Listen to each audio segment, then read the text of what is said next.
Praise the lord. ప్రభు అయిన యేసుక్రీస్తు నామంలో మీ అందరికీ మా హోసన్నా మినిస్ట్రీస్ తరపున హృదయపూర్వకమైన వందనాలు తెలియపరుస్తున్నాను. ప్రభు మిమ్మల్ని ఆశీర్వదించి దీవించునుగాక. పరిశుద్ధ గ్రంథంలో నుంచి ఈ పూట యెషయా గ్రంథం 55వ అధ్యాయం 3వ వాక్యాన్ని నేను చదువుతున్నాను, ఆలకించండి.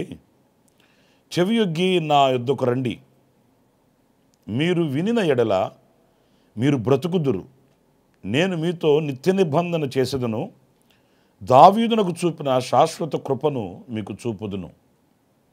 పురులారా చూడండి, ఎన్నో ఆహ్వానాలు మనకు వస్తూ ఉంటాయి.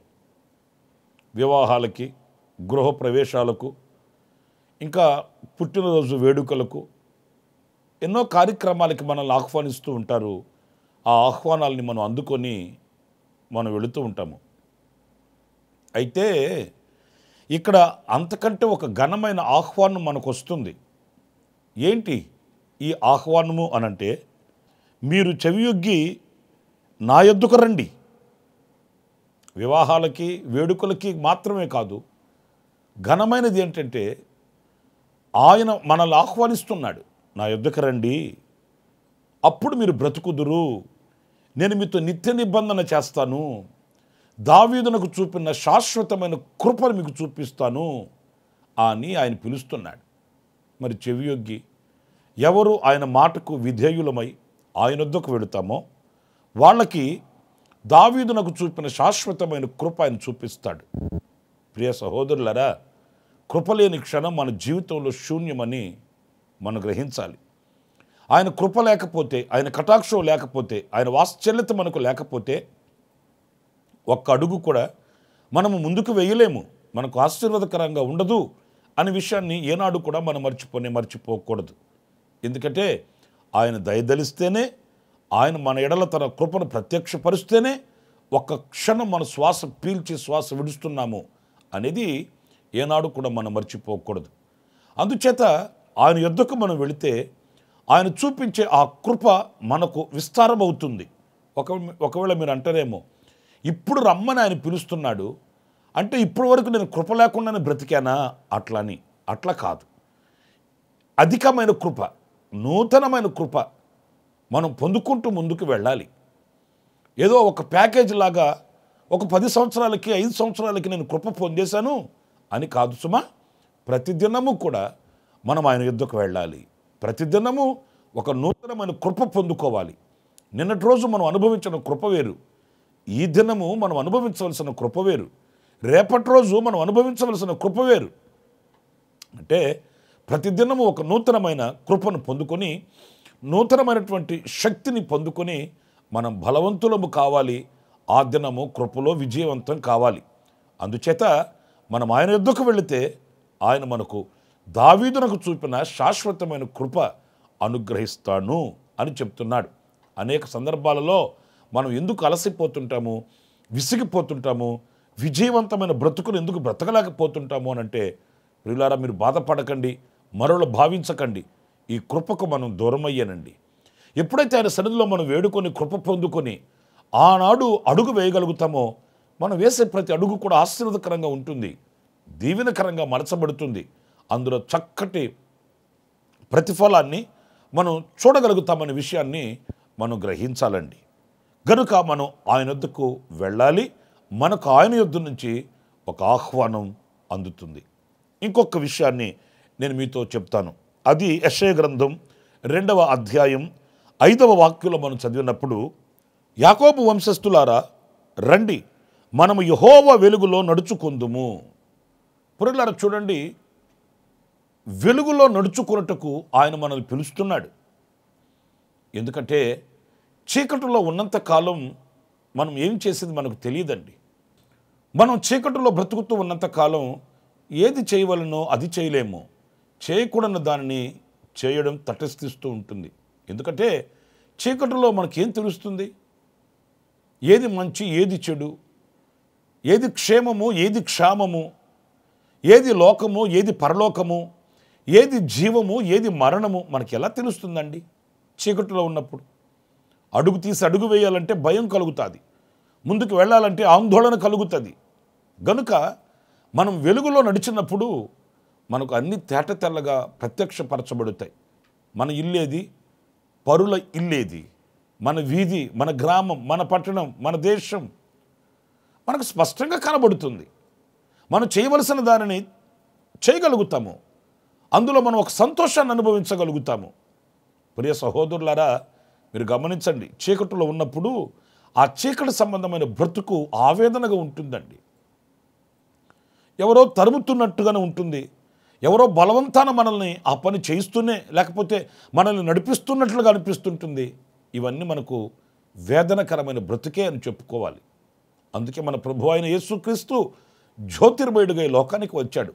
చీకటితో మింగిలి అయి చీకటితో నిండుకొని పోయిన లోకాన్ని వెలిగించడానికి, వెలుగును ప్రసాదించడానికి, వెలుగులో మనల్ని నడిపించడానికి ఇదిగో యేసుక్రీస్తు లోకానికి వచ్చి ఆయన పిలుస్తున్నాడు.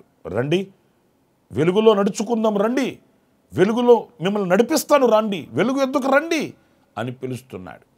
కనుక మనం ఏ స్థితిలో ఉన్నామో గ్రహించి, ఏ పరిస్థితుల్లో బ్రతుకుతున్నామో వివేచించి ఆయన యొద్దకు వెళ్ళి వెలుగులో నడవడానికి మనం సమ్మతించాలి. ఆ వెలుగు సంబంధమైన బ్రతుకుని మనం బ్రతకాలి అనేది ఈ వాక్యం మనకిస్తున్నటువంటి పిలుపు, ఆహ్వానం. మరి ఈ రోజున ఏ స్థితిలో ఉన్నామో మీకు తెలుసు, ఎవరు ఏ స్థితిలో ఉన్నారో మీ అంతరంగానికి తెలుసు. మీకు ఒక మంచి మనసాక్షి ఉంది. ఆ మనసాక్షిని బట్టి గుర్తించి మీరు ప్రభు యొద్దకు రమ్మని దేవుని వాక్యం నేను పిలుస్తుండగా తడువు చేయకండి, ఆలస్యం చేయకండి, దాటవేయకండి. ఇప్పుడు కాదులే, మరొక నాడు, మరొక కాలం, అంతకాలం, ఇంతకాలం అని దాటవేయడం మీకు మంచిది కాదు. ఈ క్షణమే ప్రభువా నేను చీకటిలో ఉన్నాను, ఇదిగో మీ యొద్దకు వస్తున్నాను, నన్ను వెలుగులో నడిపించు, సంతోషదాయకమైన మార్గంలో నడిపించమని మీరు కోరుకుంటే ఇది మీకు ఎంతైనా ఉన్నతమైనటువంటి పిలుపు అనేది మీరు మర్చిపోవద్దని నేను మీకు జ్ఞాపకం చేస్తున్నాను. ఇంకొక మాట కూడా నేను మీకు తెలియపరుస్తాను. అదేంటంటే ఆదికాండం 45వ అధ్యాయము 18వ వాక్యం అండి. మీ తండ్రిని మీ ఇంటి వారిని వెంటబెట్టుకొని నా యొద్దకు రండి, ఐగుప్తు దేశమందలి మంచి వస్తువులను మీకు ఇచ్చేదను, ఈ దేశము యొక్క సారమును మీరు అనుభవించెదరు. ప్రియులారా, ఇక్కడ యోసేపు వాళ్ళ కుటుంబీకుల్ని, అన్నదమ్ముల్ని పిలుస్తున్నాడు. మీరు మీ కుటుంబాలతో నా యొద్దకు రండి, ఎందుకంటే మీరు కరువులో ఉన్నారు, కన్నీళ్లలో ఉన్నారు, కొదువలతో నలిగిపోతున్నారు, లేమి మిమ్మల్ని వేధిస్తుంది. అందుచేత ఆ కరువు కలిగిన దేశాన్ని విడిచి నా యొద్దకు రండి, నేను మీకు సమృద్ధినిస్తాను, ఈ దేశం యొక్క సారమును మీరు అనుభవిస్తారు, మీరు సుభిక్షతో ఆరోగ్యకరంగా బ్రతకగలుగుతారు, ఆశీర్వాదకరంగా నిలవగలుగుతారు, ఈ కన్నీళ్లు తొలుగుతాయి, ఈ ఆకలి దప్పులు తీరుతాయి, మీ జీవితం ఫలభరితంగా మార్చబడుతుంది, నా యొద్దకు రండి అని పిలుస్తున్నాడు. ఇప్పుడు ఇలా చూడండి, మనం పుట్టి పెరిగిన ప్రాంతాన్ని, మనకు బాగా అలవాటైన అనుభవాలను విడిచిపెట్టి వెళ్ళాలంటే మనకు చాలా కష్టంగా ఉంటుందండి. ఎందుకంటే స్నేహితులతో కలిసిమెలిసి ఉండడం, ఇరుగు పొరుగుతో మింగిలి అయిపోవడం, మనకు కొన్ని బంధాలు అనేవి ఏర్పడతాయి. ఇవన్నీ విడిచిపెట్టి మనం అక్కడికి వెళ్ళాలంటే కొంచెం కష్టతరంగానే ఉంటుంది. ఆలోచిద్దామండి అనే మాటతోనే మనం నిలిచిపోతాము. కానీ ఎప్పుడైతే ఆ కరువు కలిగిన అనుభవాలకి స్వస్తి చెప్పి, ఆ కరువు కలిగిన అనుభవాలకి మనం వెన్నుచూపి కదం తొక్కి ముందుకు వెళ్ళగలుగుతామో, ఆనాడు మరి దేవుడు మనకిచ్చే, యేసునకు సాదృశ్యమైన మన ప్రభువు మనకిచ్చే ఆ మంచి పదార్థములను, ఆ మంచి దేశం యొక్క సారాన్ని మనం అనుభవించేటట్లు మనకు కృప అనుగ్రహించబడుతుందండి. ప్రియా దేవుని బిడ్డలారా, కొన్ని కుటుంబాలకు మనం వెళితే నేను మరోలా భావించట్లేదు, కానీ ఎప్పుడు కొదువలే కనిపిస్తాయి, ఎప్పుడు కన్నీళ్లే వినిపిస్తాయి, ఎప్పుడు కన్నీళ్లే కనబడుతాయి. ఇలాంటి అనుభవాలు కొందరి నోట కూడా వింటుంటానండి. అయ్యా, జీవితాంతం ఇలాగే అయిపోతుంది, ఒక తెలిసిన నాటి నుండి ఈనాటి వరకు సుఖపడింది లేదు బాబా అని వాపోతుంటారు. అందుకే ఆ అనుభవాల్ని, ఏదైతే నీకు కన్నీళ్లు కలిగిస్తుందో, ఏదైతే నీకు వేదన కలిగిస్తుందో, ఎక్కడైతే నీకు క్షామం కలుగుతుందో, ఆ అనుభవాల్ని విడిచి సంపన్నమైన ఉన్నతమైనటువంటి ఆశీర్వాదం కలిగే ఆ స్థితికి మీరు ఎక్కవలసి ఉంది. నేను మారను, నేను చేరను, నేను కదలను, నేను ఉండను, దేవుడు నాకు మేలు చేయమను అంటే ఎట్లా? ఆ స్థితిని విడవాలి. ఏదైతే నీకు గుండెల్లో వేదనగా బరువుగా మార్చబడిందో ఆ పరిస్థితులను విడిచిపెట్టి ముందుకు రావాలి. అప్పుడే ప్రభు యొక్క అద్భుతాన్ని, ఆశ్చర్యమైన కార్యాన్ని, ఆశీర్వాదాన్ని అనుభవించగలరు అనే విషయాన్ని మీరు మర్చిపోకండి.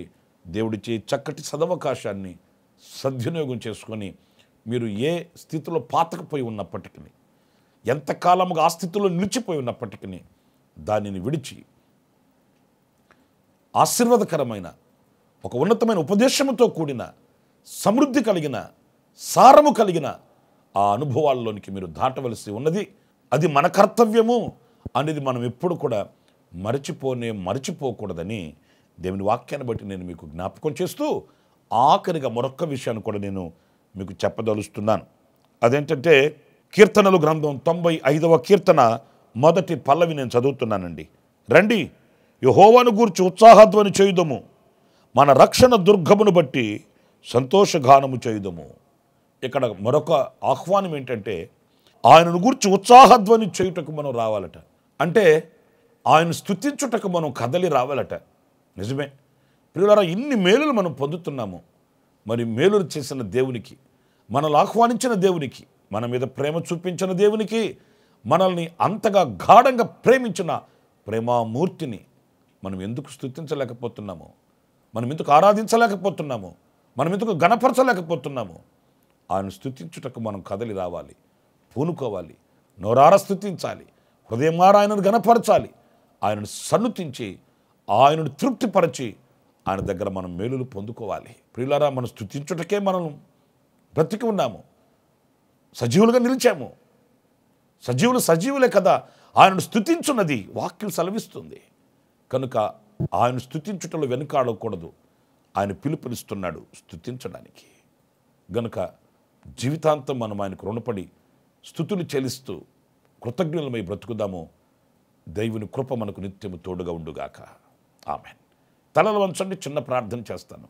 ఆశ్చర్యకరుడైన తండ్రి, జీవాధిపతి అయిన ప్రభువా, మీకు వందనాలు. మీరు నా యొద్దకు రండి, మీరు అప్పుడు బ్రతుకుదురు అని మీ లేఖనాల్లో మీరు ఇచ్చిన ఆహ్వానం కొరకానికి స్తోత్రం. దావీదునకు చూపిన శాశ్వతమైన కృపను అనుగ్రహించుటకు, ఆ రీతిగానే ప్రభువా మేము వెలుగులో నడుచుకొనుటకు, మీ యొద్ద మేము దీవెనలు పొందుకొనడానికి, మిమ్మల్ని స్తుతించడానికి ప్రభువా మీరు మాకు ఆహ్వానాన్ని ఇచ్చారు.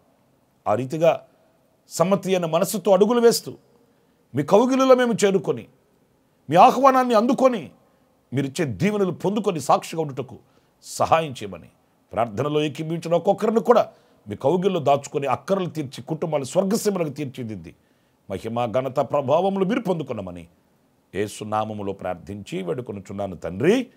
ఆమేన్. ఆమేన్. ప్రభు కృప ఈ దినమంతయు సమృద్ధిగా నా దేవుడు మీకు అనుగ్రహించునుగాక. ఆమేన్. ప్రతి దినము ఈ అనుదిన కృపాను సందేశాల కొరకు, ఇంకా మరిన్ని ఆత్మ సంబంధమైన సందేశాల కొరకు ఈ మా యూట్యూబ్ ఛానల్ ని సబ్స్క్రైబ్ చేసుకోండి. Pastor Ramesh ministries.